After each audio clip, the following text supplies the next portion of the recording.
Irmãos, Deus colocou no meu coração hoje um texto que eu não me lembro a última vez que eu preguei nesse texto. Na verdade, eu não me lembro de ter pregado nesse texto, que está lá em João capítulo 8. E é um texto muito conhecido, um texto que traz uma mensagem muito pertinente para nós. João capítulo 8, dos versos de 1 a 11.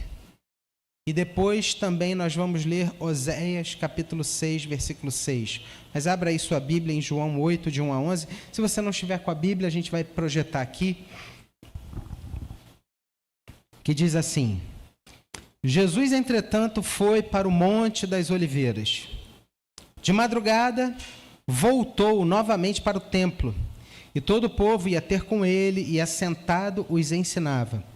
Os escribas e fariseus, que eram religiosos daquele tempo, trouxeram à sua presença uma mulher surpreendida em adultério, e fazendo-a ficar de pé no meio de todos, disseram a Jesus: Mestre, esta mulher foi apanhada em flagrante adultério. E a lei nos mandou, Moisés, que tais mulheres sejam apedrejadas. Tu que dizes? Tu, pois, que dizes? Isso diziam eles, tentando, para terem de que o acusar. Mas Jesus, inclinando-se, escrevia na terra com o dedo.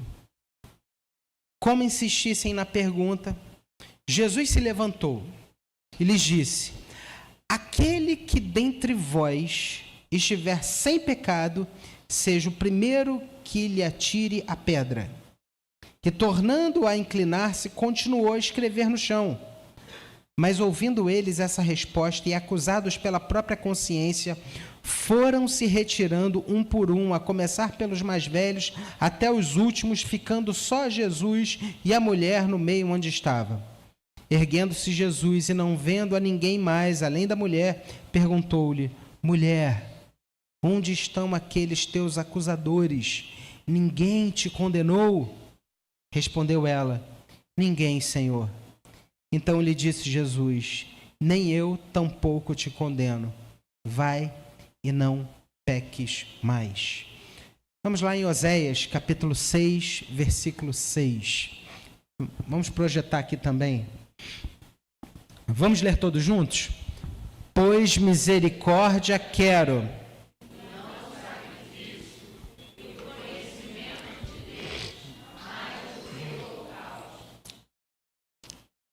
Condenação.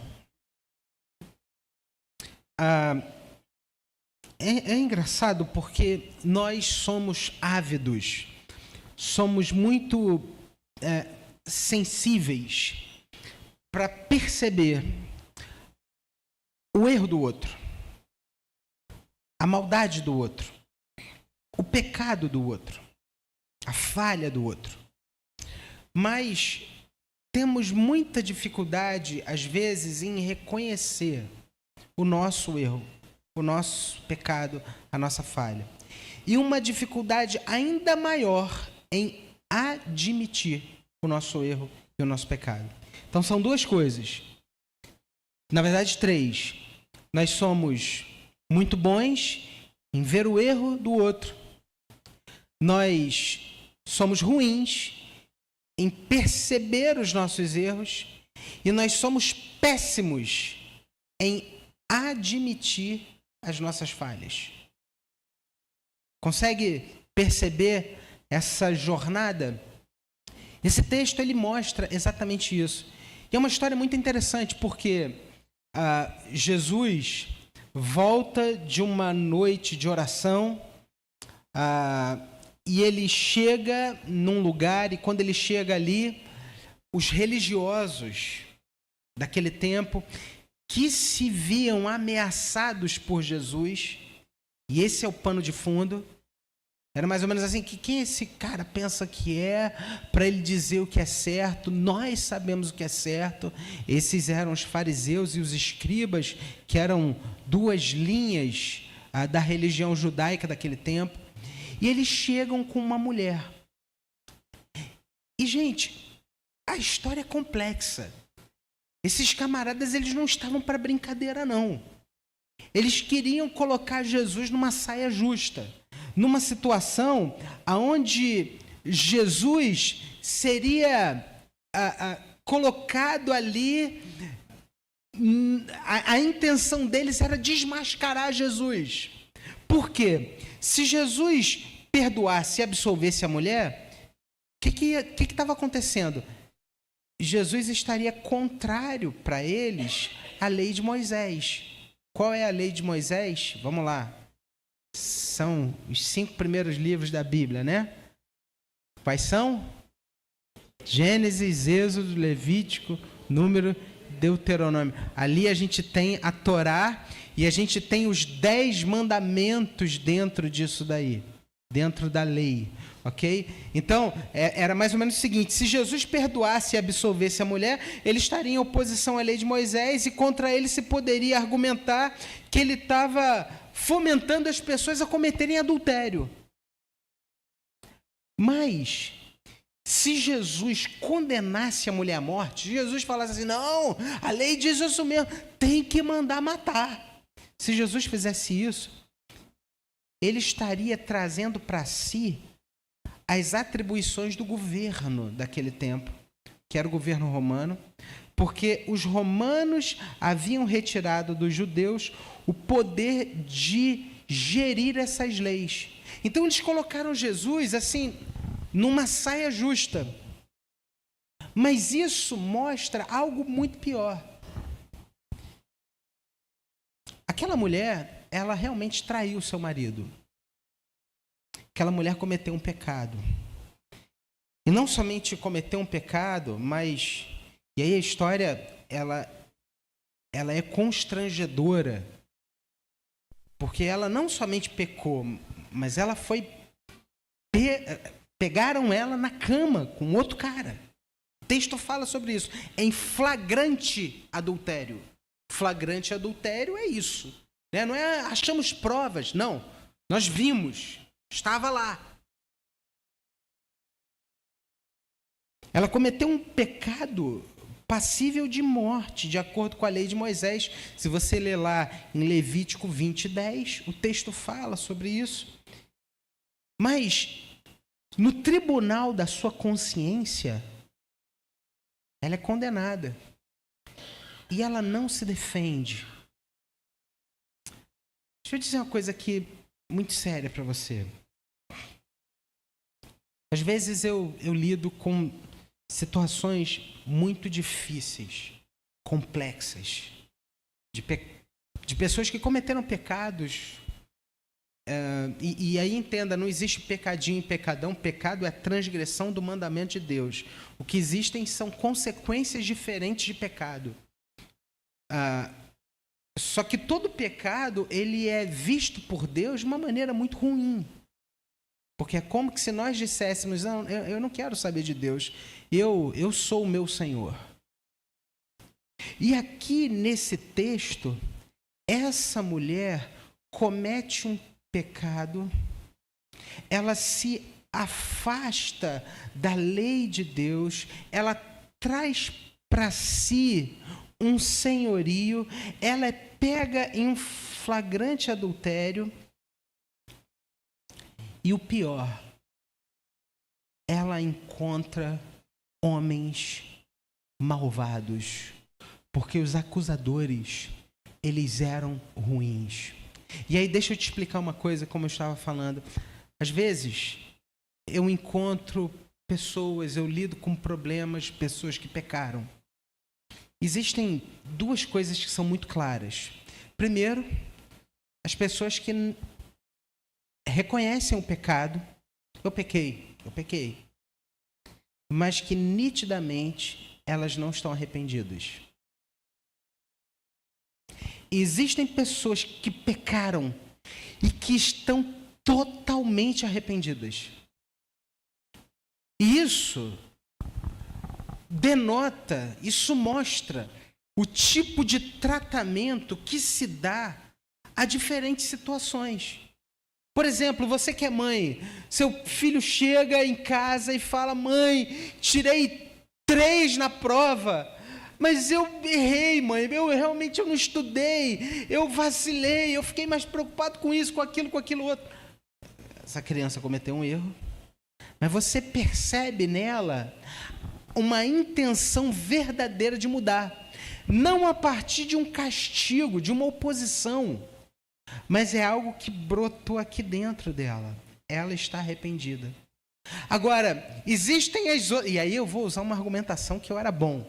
Mãe, eu tirei 3 da prova, mas todo mundo tirou 3 da prova.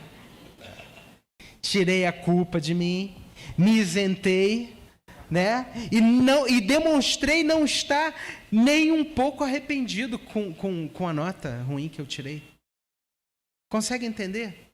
Eu estou usando uma situação aqui muito suave. Mas existem pessoas que, por exemplo, quando pecam, não admitem seu erro. Quando fazem coisas erradas, dizem que não fizeram, que foi o outro, que isso aconteceu por culpa do outro. Só que a gente percebe aqui essa mulher calada, como alguém que admitiu o seu erro. No tribunal da consciência, ela se vê com a culpa, mas arrependida. Há um autor chamado Charles Erdmann que ele diz o seguinte sobre essa passagem: o motivo dos fariseus, ao levarem aquela mulher para Jesus, não era o amor de Deus. Não é porque eles amavam a Deus que eles levaram aquela mulher. Não foi o zelo pela justiça, não foi a paixão pela pureza e pela santidade, muito menos não foi a indignação contra o pecado. Mas a intenção daqueles homens era o desejo de forçar Jesus a dizer algo que pudesse servir de base para a sua prisão. Eles queriam prender Jesus. Algo que pudesse servir para a sua condenação e para a sua morte. Era isso que eles queriam. Os acusadores da mulher, eles são muito cruéis. Eles eram maus. Eles usaram o pecado da mulher para envergonhá-la publicamente e também para que pudessem colocar Jesus numa situação complicada. Eles usavam a autoridade para condenar, não era para restaurar.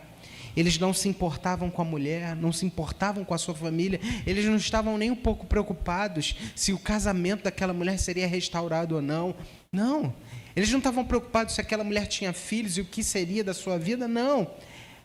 Aquela mulher, para aqueles acusadores, era uma peça, apenas uma peça de um jogo sujo de tabuleiro contra Jesus.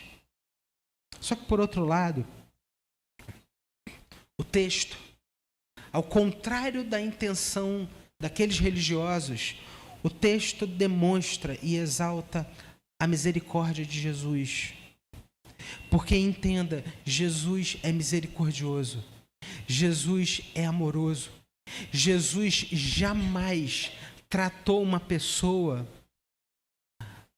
como ela merecia ser tratada à luz do seu pecado, mas ele sempre trata as pessoas com graça. E aí, isso tem a ver com salvação. Porque não há ninguém aqui na terra que seja suficientemente bom a tal ponto de Deus olhar e falar assim: olha, cara, eu já fiz muita gente boa, mas esse aqui é melhor que todo mundo. Esse daí é muito bom mesmo, esse daí merece ser salvo. Não. Ninguém merece ser salvo. Todos nós pecamos, todos nós falhamos, todos nós erramos constantemente. Talvez você tenha dificuldade de admitir o seu erro, muitas vezes, mas saiba de uma coisa: Deus, que conhece todas as coisas, conhece os meus pecados, conhece as minhas falhas e as suas também. E mesmo assim, Deus nos ama. E por causa dos nossos pecados, é que Ele decidiu enviar o seu Filho. Foi por causa dos nossos pecados, por causa dos nossos erros, por causa da nossa incapacidade de viver uma vida perfeita, é que Deus enviou Jesus. Para que quem crer em Jesus tenha a salvação, essa vida eterna, e viva na presença de Deus. Você pode ajudar os pobres, você pode dar dinheiro para as pessoas, você pode ser o melhor filho, o melhor pai, o melhor marido, mas isso não dá a você um lugar no céu. Por quê? Porque em algum momento você vai errar, você vai pecar, você vai pisar na bola. Em um momento não, em inúmeros momentos. Eu e você, nós precisamos de alguém melhor do que nós. De alguém que nunca pecou. Porque crendo em Jesus, a Bíblia diz que nós seremos salvos. E Jesus olha para essa mulher. E ele tem compaixão, ele tem misericórdia. Jesus demonstra que só quem está livre do pecado tem o direito de julgar. Ele fala isso no versículo 7. Como se insistissem na pergunta, Jesus se levantou e disse... Olha a fala de Jesus. Beleza, vocês querem condenar a mulher? Tranquilo. Então façam o seguinte, vocês querem que ela seja apedrejada? Sem problema nenhum. Vamos fazer assim, aquele que não tiver pecado, que atire a primeira pedra na mulher. E o que os religiosos fizeram? Nada. Peraí. A gente está falando dos religiosos de Israel, dos caras que conheciam a lei judaica, os escribas e os fariseus, os caras que eram mais rigorosos no cumprimento da lei. O que eles fizeram? Nada. Por quê? Porque eles eram pecadores. Jesus disse, aquele que não tem pecado, que atire a primeira pedra. Está aí, estão aí as pedras, está aqui a mulher, podem começar a apedrejá-la. Aquele que não tem pecado, pode começar. Jesus já havia dito no Sermão do Monte que nós não devemos julgar os outros para que nós não sejamos julgados. Jesus, ele disse que nós seremos julgados com a medida que nós julgarmos. Jesus, ele ensina, ele alerta para nós que a gente precisa tomar cuidado. Porque às vezes a gente está olhando para o pecado do outro, mas a gente não vê a trave que está no nosso. Nós somos críticos, nós somos intolerantes muitas vezes com as pessoas e somos complacentes com os nossos erros. A gente não tolera o pecado dos outros, mas a gente convive com os nossos. E isso mostra, sabe o quê? Vou dizer uma coisa aqui muito séria. Só pode julgar o outro quem não tem pecado. Se um dia, vou dizer uma coisa muito séria, guarda isso, porque está na Bíblia, está na Bíblia. Um dia que trouxerem para você alguém que cometeu pecado, e você, aquela crítica, aquele julgamento subir, se lembra das palavras de Jesus, aquele que não tem pecado, que atire a primeira pedra. Ah, pastor, que isso? Que história é essa, pastor? Então, as pessoas têm erros e a gente não pode admoestá-las, a gente não pode julgá-las. Julgá-las, não. Não. Discipliná-las. Qual é o fim principal da disciplina? Trazer o faltoso para o caminho, não condená-lo. Sim. Recai muitas vezes sobre a igreja do Senhor Jesus, e essa é uma marca de uma igreja autêntica, a disciplina. Mas com que propósito? Trazer o errado para o caminho. Você percebe a disciplina de Jesus sobre essa mulher? Filha, aonde estão os teus acusadores? Olha, vá e não peques mais. A disciplina de Jesus trouxe essa mulher para o caminho. Mas às vezes a disciplina da igreja, ela tira as pessoas do caminho. Às vezes nós julgamos as pessoas, nós rotulamos as pessoas. A gente coloca aqui, sobre a testa deles, pecador. Esse aqui é um mentiroso. Aquela ali é uma pessoa difícil. Aquele fulano é isso, é aquilo. A gente não está vendo a trave que tem no nosso olho. O texto ele continua. E aí Jesus ele rasga o véu. E ele demonstra o pecado daqueles homens. Olha só o versículo 6. Isso diziam eles, tentando para terem de que o acusar, mas Jesus, inclinando-se, escrevia na terra com o dedo. E como se insistissem na pergunta, Jesus se levantou e lhes disse: aquele que dentre vós estiver sem pecado, seja o primeiro que lhe atire a pedra. E tornando a inclinar-se, continuou a escrever no chão. Mas ouvindo eles essa resposta, e acusados pela própria consciência, foram se retirando um a um, a começar pelos mais velhos até os últimos, ficando somente Jesus e a mulher no meio onde ela estava. Gente, Jesus, ele poderia ter trazido à tona: você também já adulterou? Você aí, o que você está fazendo aqui? Você, semana passada, fez isso, fez aquilo outro. Não. Jesus não falou nada. Jesus escrevia na terra. Jesus não devolveu com a mesma moeda. Ele guardou em silêncio. Ele escrevia no chão. E ele fala no versículo 7: quem dentre vós estiver sem pecado, atira a primeira pedra. Sem pecado, no grego, só para que você entenda, o Novo Testamento, no original, ele foi escrito em grego. E a expressão sem pecado, lá na língua grega, ela traz a ideia de, não é viver sem pecado, mas é também viver sem um desejo pecaminoso. Ou seja, Jesus não está falando aqui, quem nunca pecou, não. Quem nunca desejou o pecado, que atire a primeira pedra. Sabe o que Jesus fez?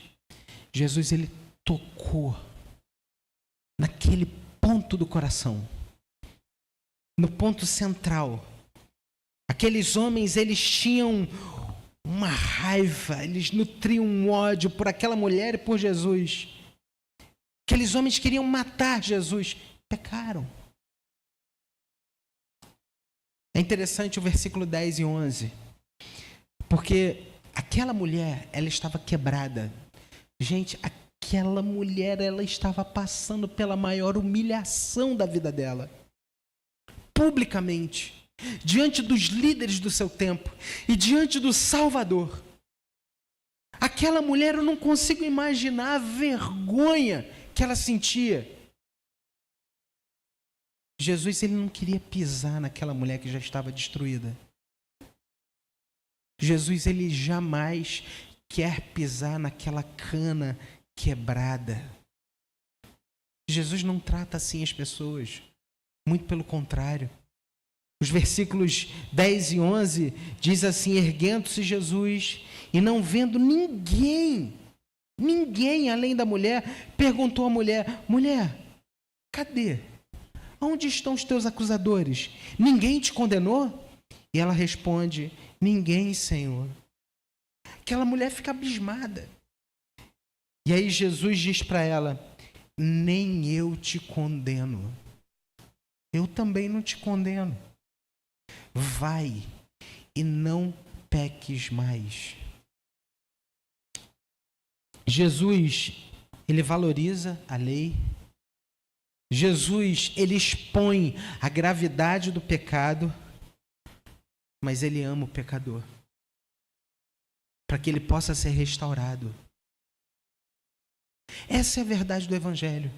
Eu e você, nós somos pecadores. Eu e você somos falhos. Eu e você vacilamos direto. Mas Deus não nos trata de acordo com aquilo que a gente merece.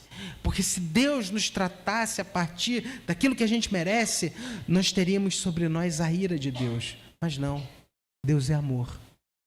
Deus é graça. E entenda, essa é uma palavra muito comum de você encontrar na Bíblia. Graça. O que é graça?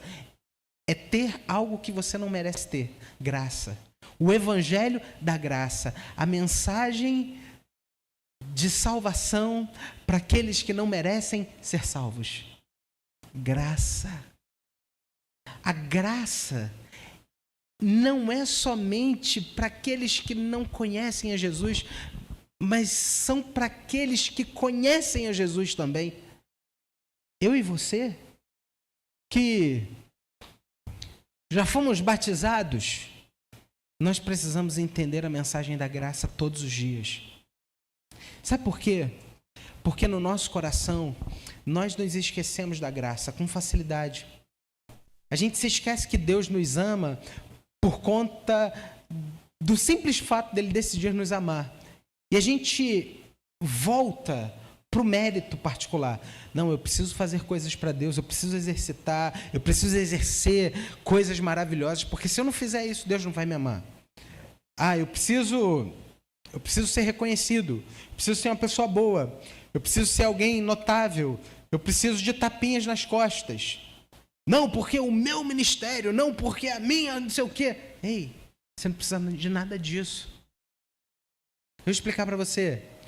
Na mesa, Jesus lavou os pés dos discípulos. Ele nos ensina a sermos humildes.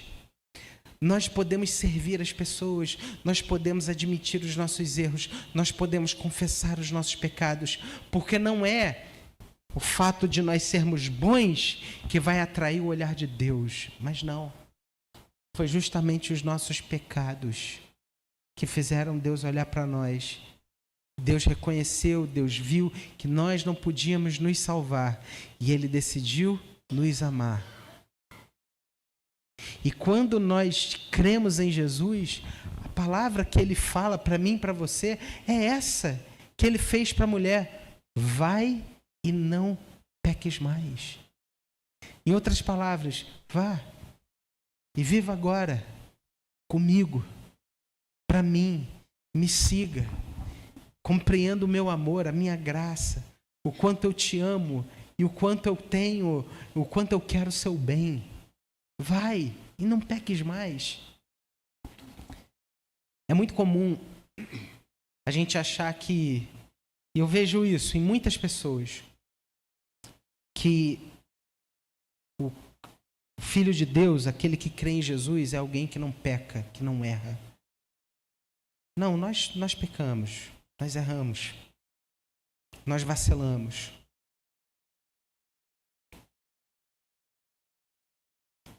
Seu pastor erra, peca. Sim. Sou tão humano quanto você. Sou tão sujeito às coisas que você também é. Todos nós aqui. Mas sabe o que nos une aqui nessa noite? É o convite de Jesus para todos nós. Para todos nós. Vai e não peques mais. O convite de Jesus é para que a gente creia nele, que a gente confie nele, para que a gente descanse nele e que a gente viva com ele uma vida nova. Jesus, ele ensinou 3 coisas. A lei é santa, o pecado é maligno, o pecado nos assola, nos pisa, mas o seu amor pelos pecadores é infinito. John MacArthur, um grande autor cristão, ele fala: o perdão não é um salvo-conduto para pecar. Em outras palavras, quando nós somos perdoados por Jesus, isso não significa assim: agora vai e viva de qualquer maneira, caia na esbórnia, faça o que você quiser. Não. O perdão de Jesus não é um salvo-conduto para que a gente viva em pecado. John MacArthur, ele continua dizendo: Jesus não condenou a mulher, mas ordenou que ela abandonasse o seu estilo de vida pecaminoso. Por quê? E aí entenda, eu estou terminando, ok? A Bíblia fala que essa experiência de ter Jesus no coração, a Bíblia chama isso de um novo nascimento. Crer em Jesus é receber dele um novo coração. E aí é interessante isso, porque entenda, nós pecamos e não sabemos que estamos pecando. As pessoas aí fora, elas pecam, elas erram, elas vacilam, e a consciência delas não se choca por conta disso. Às vezes elas fazem coisas erradas e elas nem percebem o quão errado elas estão. Mas quando nós temos esse novo coração dado por Jesus, e a Bíblia diz que esse é um coração cheio do Espírito Santo de Deus, e aí entenda, você imagina o seu coração, a fonte das suas emoções, com a presença do Espírito Santo ali dentro. Quando você peca, quando você erra, aquilo ali entra em contraste. Quando você é tentado, e tentação não é pecado, tentação é um convite ao pecado, você fala assim, opa, eu não posso fazer isso, porque não é isso que Deus quer que eu faça. Quando você dá esse passo além, quando você peca, você comete esse equívoco, você diz, cara, o que eu fiz? Eu não podia ter feito isso. Por quê? Porque dentro do seu coração há o Espírito Santo de Deus. Deus te deu um novo coração.